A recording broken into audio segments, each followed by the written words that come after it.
Okay, so you're ready to buy your EWOT system, and the next thing you need to do is figure out what's the right mask size. And this is important because if you don't get the mask size right, nothing's gonna work. If you have too leaky of a mask because it's too large, you're not gonna get that 93% oxygen that gives you the great benefits.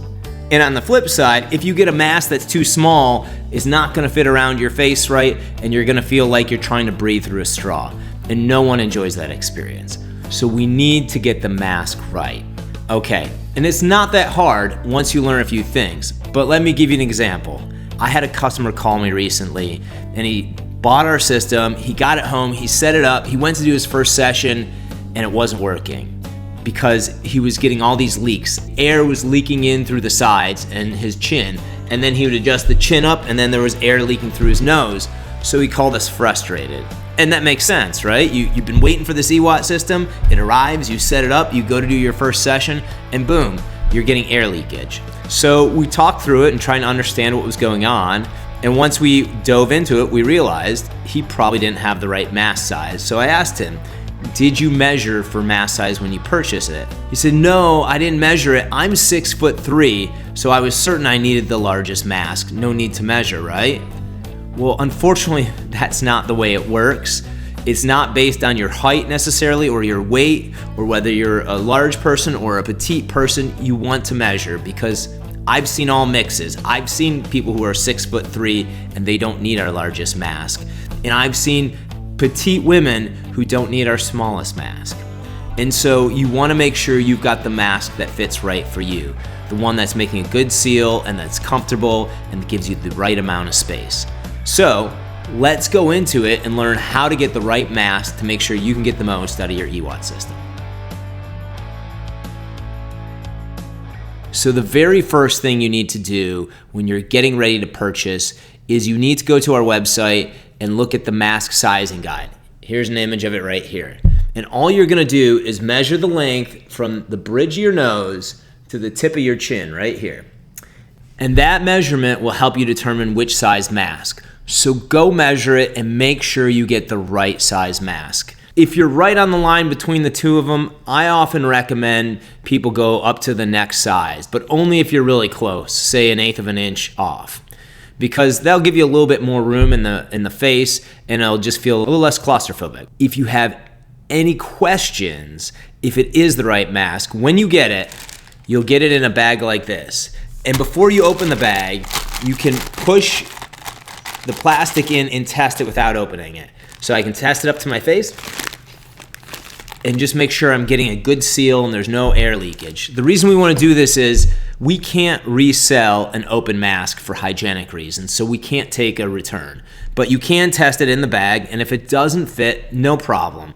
Contact us and you can send it back and we'll ship you the right size for you, no problem. So make sure you measure first, and then if you have any questions before you open that bag, just test it out really quick. Now, once you have the right mask and you're ready to go, the next step is really simple. So on our mask, I'm gonna just familiarize you with it. We have this green two-way non-rebreather valve, okay? So when you breathe in, oxygen is going to go in this port here without the yellow sticker. Oxygen goes in, a valve opens and allows oxygen from the reservoir, 93%, to flow into your mouth and into your lungs. When you breathe out, this valve right here closes, so none of that exhale gas is going back into the reservoir. And this top valve with the yellow sticker around opens up and allows all of your exhale gas to exhale into the room, so nothing is backflowing into the reservoir. This is an important piece of technology that makes EWOT so powerful. That means every breath you're getting is 93% oxygen and there's no exhale gas going in there. And by the way, you can twist this around to whichever orientation you like. If you want the hose on the bottom, or you want the hose on the top, or you want it on the side, no problem, just twist that around. Now the other part about this mask is it has this 4-point harness where it's attached at 4 points on the mask, and these clip and unclip. And this is super useful because once you get the mask fitted, you can clip in and clip out of the mask, no problem. And the harness has 5-way adjustable straps, one on each attachment point, and then one right here in the back. So I'm going to try this mask on and show you how I would fit it for myself. So I would unclip the bottom clip. I leave the other 3 clips on. I slide this over my head, and I'm gonna slide it over.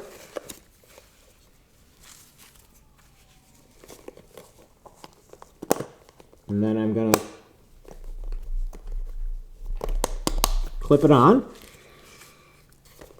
And let me take this valve off here so you can hear me a little bit. And then when you've got it on, you can adjust the straps. I start with the ones on the bottom. Then I'm going to start with these on top. And then I can pull this tight. A little hard to hear me at that end there, but the goal with this is we want to have it snug fitting so you're getting a good seal around your face. You should not feel any air leaking through your nose or under your chin or your cheeks. But you also don't want to over tighten it. So one of the biggest mistakes people get into is they really want to tighten it down hard thinking they're going to get a good seal. That can actually break open the seal and cause it to leak. It also will leave a ring around your face, which no one really wants to walk around with a ring around their face. So don't over tighten it. Just enough so that you're feeling a little bit of seal on your face is good enough, and you'll be in a good spot there. That's how you fit the mask, and when doing that, you just want to make sure that you fit it on nice and tight. And then once you fit it one time, then every time you get in, you can just clip and clip in and clip out of it. I usually unclip 1 or 2 of the bottom clips. You can unclip both of the bottom clips, and then I can just throw this over my head, slide it on, and then I can clip into it. Boom, I'm ready to go. So that's a really nice, convenient thing, and that's also why I recommend that if you have multiple users in the house, even if you're the same mask size, it makes sense to get your own mask because you'll only adjust those Velcro straps once, and you clip in, you clip out, and you're ready to go. And as I always say, you want to eliminate all the friction points in being able to use your system. Because if it only takes you a second to get yourself ready to go, then it's easier to get on and you'll do it more often. But if you have to fiddle with the Velcro straps and you're in the mirror and it feels too tight today and tomorrow it feels too loose, sometimes you're going to get frustrated and say, I just don't have the time or I don't have the energy. So do yourself a favor and get your own mask, and that'll work out best for you. Okay, so we've learned how to size our mask to make sure we got the appropriate mask, and we also learned how to fit our mask today and adjust it just perfectly so that it's not too tight, but it's also not too loose, and we get a good seal around our face, and we're not leaving rings and marks all over our face from tightening it too much. So if you enjoyed the video and you want to learn more, next we'll talk about how often should you use your EWOT system. So check out our next video. Thanks so much. Bye.